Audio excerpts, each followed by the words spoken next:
sayembara, padahal dia udah tahu, udah hilang nih si Aman Yani.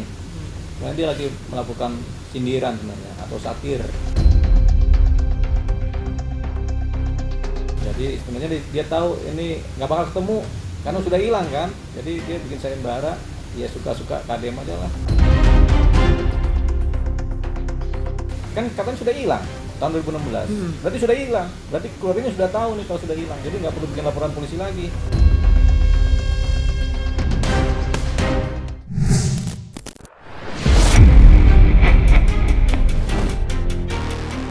Pengungkapan teka-teki di balik kejadian nahas yang terjadi di Pauman Indramayu masih menyisakan tanda tanya besar di benak masyarakat Indonesia. Terlebih baru-baru ini, usai muncul polemik baru terkait sosok Aman Yani, nama yang terus disebut-sebut oleh para terdakwa selama proses sidang berjalan di Pengadilan Negramayu. Misteri keberadaan Aman Yani bahkan sampai memancing reaksi mencolok dari Deddy Mulyadi selaku Gubernur Jawa Barat. Sampai-sampai orang nomor 1 Jawa Barat itu menyelenggarakan sayembara berhadiah 750 juta rupiah bagi siapapun yang berhasil menemukan Aman Yani. Lantas, apa kata praktisi hukum Deoli Payumara menanggapi sayembara yang dilempar KDM itu? Ini sebenarnya KDM ini bikin sayembara, padahal dia udah tahu, udah hilang nih si Aman Yani. Karena dia lagi melakukan sindiran sebenarnya atau satir. Jadi sebenarnya dia tahu ini nggak bakal ketemu karena sudah hilang kan. Jadi dia bikin sayembara, ya suka-suka KDM aja lah. Namanya juga sindiran kepada siapa kita nggak tahu tuh, bisa kepada pengacaranya sindiran, bisa kepada proses hukumnya atau persidangannya. Yang tahu KDM sendiri itu bikin sayembara tujuannya apa gitu. Tapi kalau untuk menemukan seseorang yang sudah hilang berdasarkan putusan pengadilan negeri sudah hilang, ya sudah nggak bakal ada itu.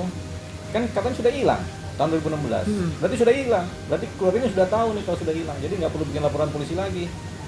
Sudah hilang. Sebenarnya bentuk apa ya? Bentuk kecurigaan dari sosok Pak KDM ya terkait dengan hilangnya Pak Aman Yani. Mungkin beliau sudah tahu gitu kan. Maka beliau memberikan sayembara seperti itu. Sesungguhnya beliau sudah tahu dan sudah ada feeling juga sebagai beliau kan backgroundnya sarjana hukum ya, jadi sudah tahu. Sudah lenyap. Kenapa Pak? Cuma kan kita tidak, ya sudah lenyap gitu, sudah hilang maksudnya. Cuman kita tidak boleh mendahului bahwa dia dibunuh apa gitu kan, nggak boleh seperti itu. Tapi feeling bagi banyak orang juga termasuk Pak KDM ya sudah hilang gitu, dan ada yang menghilangkan gitu. Iya pasti semua orang itu. Di mana sebenarnya Aman Yani berada? Pertanyaan itulah yang kini menggema dengan kencang berlalu lalang memenuhi jagat dunia maya. Terlebih lagi pihak keluarga Aman Yani baru-baru ini juga semakin gencar mengejar keadilan. Ya, keluarga merasa tidak terima melihat nama Aman Yani terus dikait-kaitkan sebagai pelaku di balik kejadian nahas yang merenggut nyawa keluarga almarhum Sahroni setahun lepas. Tidak tanggung-tanggung, langkah hukum pun siap dikerahkan oleh pihak keluarga. Salah satunya dengan memberikan kuasa kepada advokat Ruslandi. Lantas, seperti apa Deoli Payumara membaca polemik keberadaan Aman Yani? Serta bagaimanakah pula langkah yang akan ditempuh keluarga? Kami udah kehilangan, nggak ada kontak sama sekali. Kami juga udah berusaha mencari meskipun nggak melalui laporan, tapi kami tetap mencari gitu. Begitu dikaitkan disebut oleh salah satu terdakwa sebagai otak itu, kami shock, nggak terima. Ada putusan pengadilan sudah inkrah tuh, berarti kan nggak perlu laporan polisi, nggak bisa lagi. Karena ketika laporan polisi bilang menurut putusan pengadilan sudah hilang kok, sudah nggak ada. Berarti akan ketutup laporannya Bang? Iya, laporannya kan nggak bisa dilaporan 2 kali yang sama terhadap perkara yang sama kan.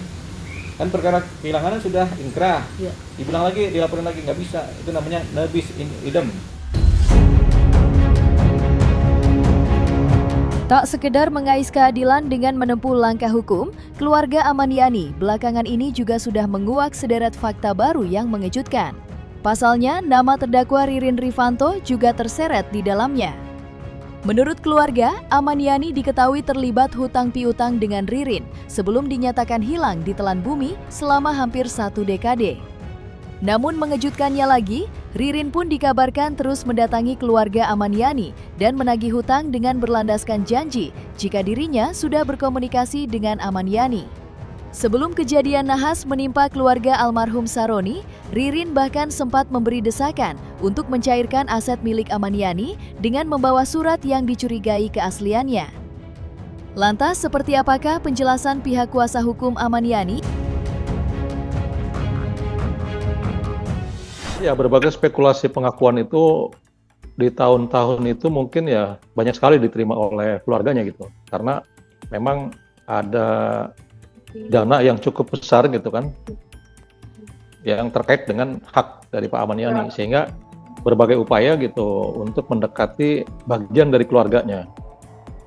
Yang mana kalau dalam hukum perdata itu kan hak keperdataan seseorang yang dinyatakan hilang itu bisa ke anaknya, bisa ke istrinya, dan bisa ke saudara kandungnya gitu. Jadi mungkin mereka dalam rangka itu gitu untuk mendekati secara intens gitu keluarga-keluarga yang ada kaitannya hubungan pertalian darah dan pertalian perkawinan untuk mencoba mengakses gitu kan hak daripada Pak Amaniani. Deretan fakta yang kini terkuak lewat pengakuan keluarga Amaniani tentunya semakin menambah panjang kisah rumit pengungkapan kejadian tragis nan mencekam yang terjadi di Paoman Indramayu pada bulan Agustus 2025 silam. Menanggapi itu, Deoli Payumara pun berbagi pandangan hukum soal potensi pidana yang menanti terdakwa Ririn bila mana terbukti terlibat semua ini. Deolipa menilai Ririn berpotensi terkena pidana dokumen palsu. Namun jika semua ini menjadi satu rangkaian dengan dugaan aksi kejinya terhadap keluarga almarhum Saroni, ia hanya akan dikenakan hukuman terberat, bukan akumulasi. Sementara pihak bank juga akan terkena hukuman, terlepas dari ada atau tidaknya faktor kesengajaan. Apa dokumen palsu itu? Ada tanda tangannya kan palsu kan orang yang bersangkutan kan tidak kan? Jadi bertindak seolah-olah sebagai orang yang bersangkutan kan, si Ahmad Yani, terus yang terima si Ririn kan, nah itu namanya menggunakan dokumen palsu. Gitu. Kalau misalnya pihak banknya juga bisa kena nggak bang? Jadi Apa? pihak bank Bagaimana? kurang teliti aja nanti pihak bank kan. Pihak bank nanti kena undang-undang perbankan karena ketidaktelitian mereka, sehingga mereka kemudian atau mungkin mereka sengaja pihak banknya, atau kalau secara tidak sengaja berarti tidak teliti.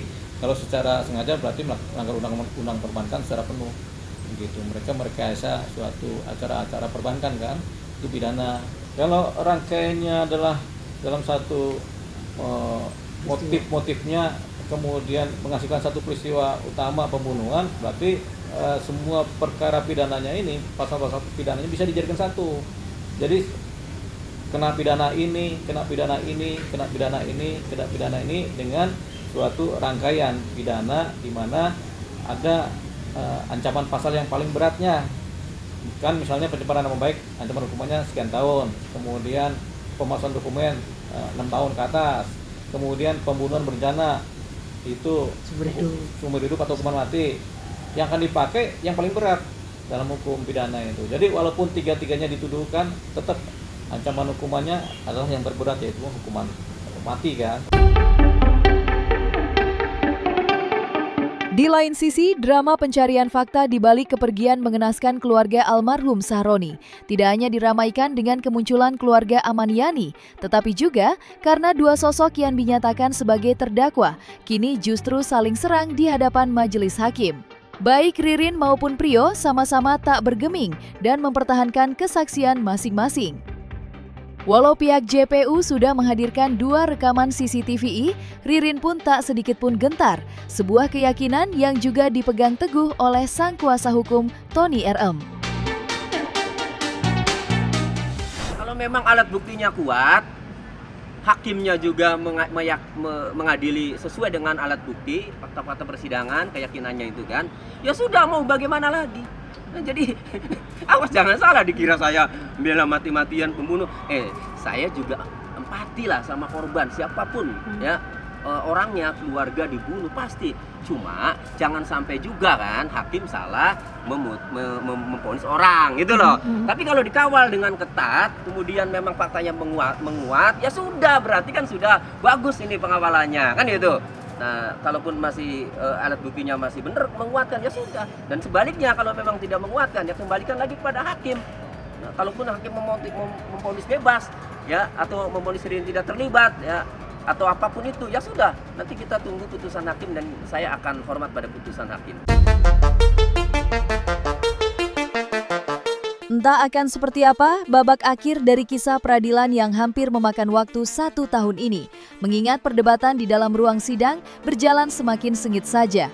Sebuah perbedaan yang kontras dengan hubungan Ririn dan Priyo sebelum persidangan dimulai. Seperti diketahui, Priyo dan Ririn dikabarkan memiliki hubungan pertemanan yang terbilang erat, terlebih lantaran hidup Priyo yang sebatang kara, tanpa keluarga. Keluarganya tinggal jauh darinya, sehingga orang terdekatnya hanyalah Ririn seorang.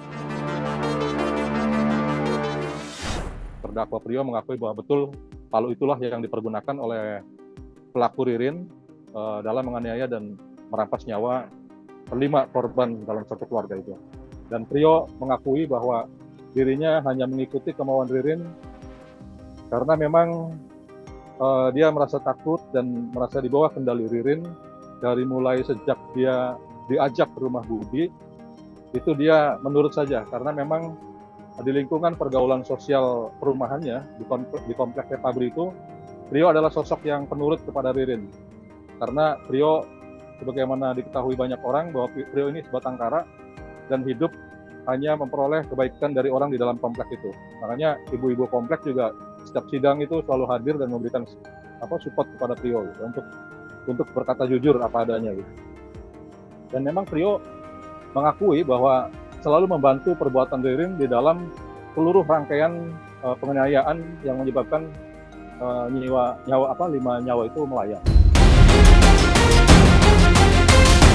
Tersangka ini mengajak P untuk melakukan pembunuhan berencana. Nah, selesai sudah Cumi Lovers. Saksikan terus Cumi Camp In-Depth, kabar lengkap, mendalam, dan akurat dari narasumber terpercaya. Dan jangan lupa untuk like, subscribe, dan juga share channel YouTube Cumi Cumi.